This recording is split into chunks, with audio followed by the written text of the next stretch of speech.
نن زه خبره کوم جی په پی کې 88 کې د عوامي نیشنل پارټۍ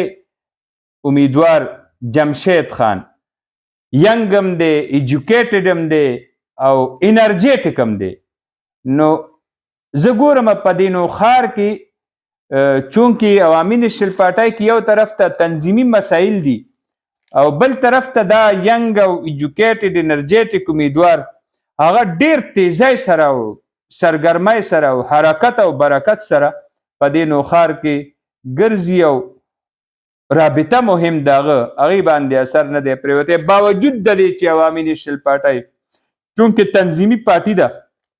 سیاسي پارټي ده او جمهوري پارټي ده، ما ووی تنظیم لحاظ سره اهمیت حامل ده، نو ورکی مسایل شته، د هغې باوجود دغه امیدوار هغه په ډیر حوصلې سره او ډیر په زړورتیا سره په خپله حلقه کې خپل انتخابي مهم جاري ساتلی دی. نن ټوله ورځ تقریبا په خپلې حلقې دوره باندې و د تحصیل صدر زاهد خان د عوامي نیشنل پارټۍ د هغه رهایشګاه چې ده نو هغه د سیاسي چې کوم اکټیویټیز دي تنظیمي د عوامي نیشنل پارټۍ نو د هغې مرکز جوړ شوی دی.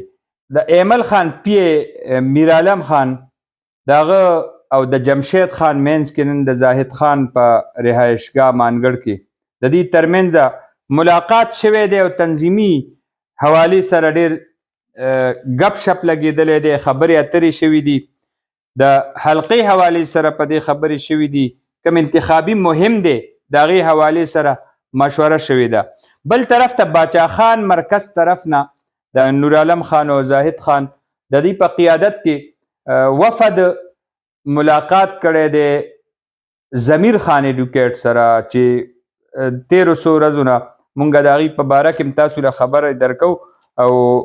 تاسو ته انفارمیشن در رسو چې ډېر زیات اکټیویټي او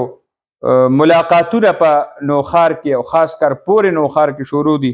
نو هغې سره ملاقات کړی دی او باچا خان مرکز طرف نه ورته خصوصي پیغام هغه د ایمل خان را رسولی دی. نو هغه ډېر اهم ملاقاتونه دي. د زاهد خان په رهایشګاه باندې دا ملاقات دا د عوامي نیشنل پارټۍ دپاره د اهمیت حامل دی او د نورعالم خان دو ملاقات ضمیر خان سره او د هغه وجاهت درانی او اطلس خان د دوی سره ملاقات چې کوم دی دا د اهمیت حامل و. راتلونکي ورځو کې به د عوامي نیشنل پارټۍ د تنظیم لحاظ سره څه فیصلې کیږي، څه باچا خان مرکز طرف نه دوی ته څه هدایات راځي، څه احکامات راځي او تنظیم بیا څه قدمونه کیدي، دا به تاسو سره مونږ راتلونکي وختونو کې شیر کوو. برحال تر اوسه پورې چې کوم انفارمیشن دي د عوامي نیشنل پارټۍ تاسو ته مونږ در ورسول. دې سره سره نور ډیر زیات پروګرامونه شروع دي